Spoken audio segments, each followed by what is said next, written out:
Kondisyon.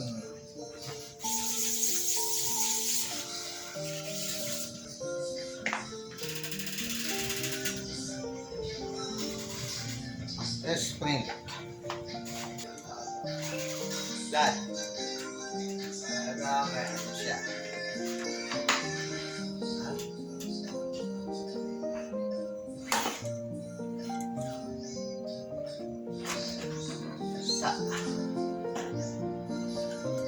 Balik na gano'n. Lagay yung palaman.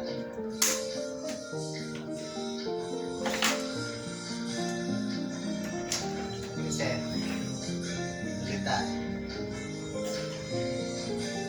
At may ano tayo, guide tayo dito.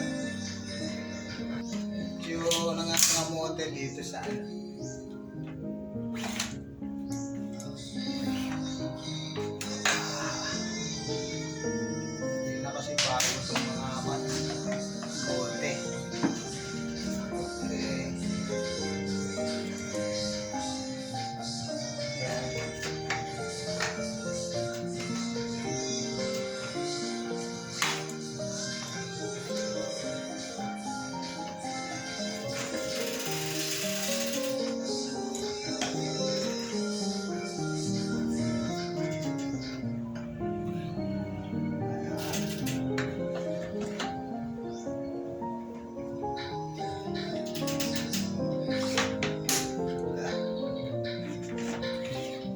Yung hand-eye coordination. Ano pa na? Okay, kailangang magaling. Ito po yung natapos natin.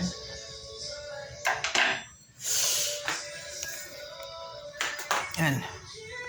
Malinis naman siya, kompleto kung kan. Ito kasi masyado ng UP itong ano natin na to. Kasi wala akong maraming stock. Palagi kong inuulit na ginagamit pag nagde-demo ako yan. Pero labas po lahat yung ano. Dito pag medyo pag bago po yung ano, yan makikita nyo yung mga UP nitong ano.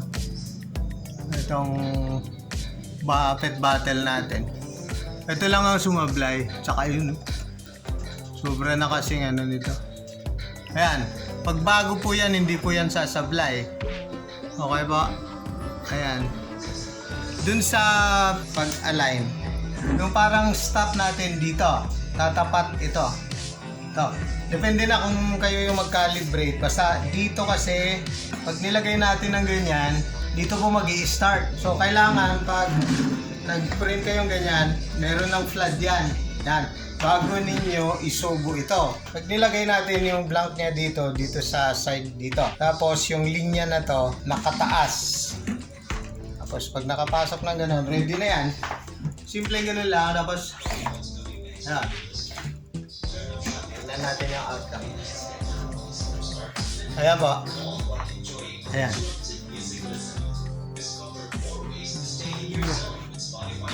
Sige na. Split lang ah.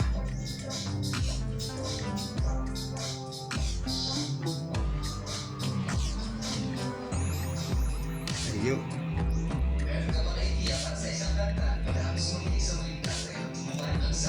Pag natigil kasi, may mangyayari dyan. Yung magbabara o titigas yung ano, yung ink natin. Ito pupunasin na rin.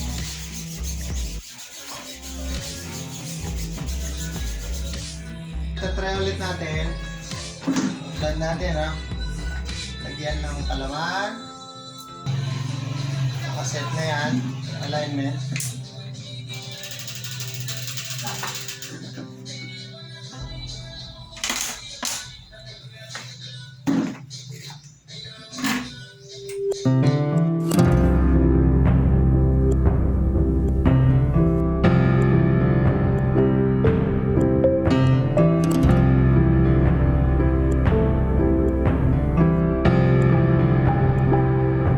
Maganda oh. Para matwist natin agad. Punasin agad ito. Nakapatalim natin. Okay, tago muna yan. Scoopin natin to.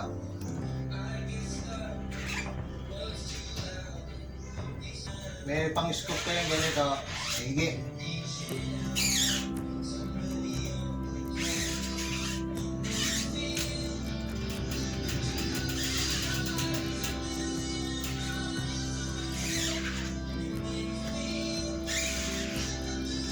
Apin lahat yung kayang pick upin.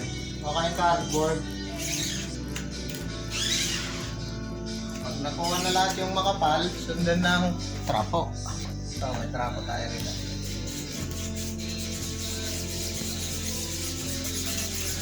Ayan, pag manipis na, kuha ng mas malinis na trapo ulit.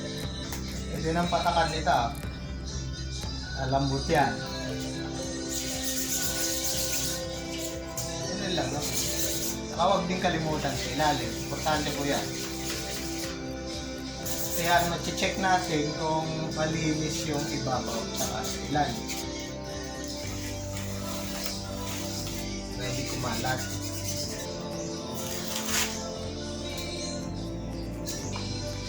Ulitin natin dito.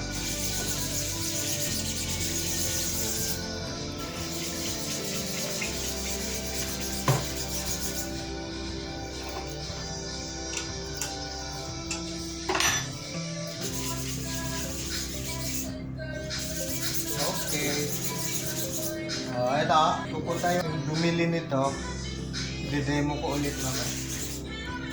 Yan lang po paglinis yan. Napaliwanag na natin.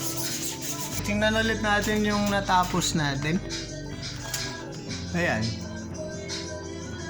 Ayan siya. Ito, UP kasi makikita nyo yung bote natin. Pangit na siya. Walang compressor itong machine natin. Hindi na kailangan yun. Simple lang naman mag-print. Malinis siya. Ito, may lubog ito dito sa parte na yan. Ayan, nagkaganyan. Ayan, kompleto rin naman. Yan. Ano ba natin ipakita yan? Ayun, ganyan. Ang alibay po, Hindi na alibay. Pero sa sitwasyon lang talaga na pag luma na yun, syempre pag bago yung bote natin, hindi pa siya ganyan. Ito, ilang beses ko nang na-testing sa mga ilang bumili sa akin. May damage na nga rin ito. Ayan, makikita nyo yung opinion. Ito, dito. Maayos naman. Hindi, yun lang ang dahilan kung bakit parang sumasablay. Pero madali na lang i-operate ito. Hindi na kailangan ng compressor. Nasa na lang yan. Hand-eye coordination ng operator.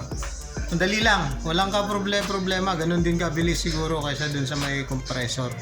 Kasi manual din yun hindi naman siya yung automated na siya yung magro-roll, subo ka lang ng subo. May konting hand-eye coordination dun sa pagsubo. Parehas din.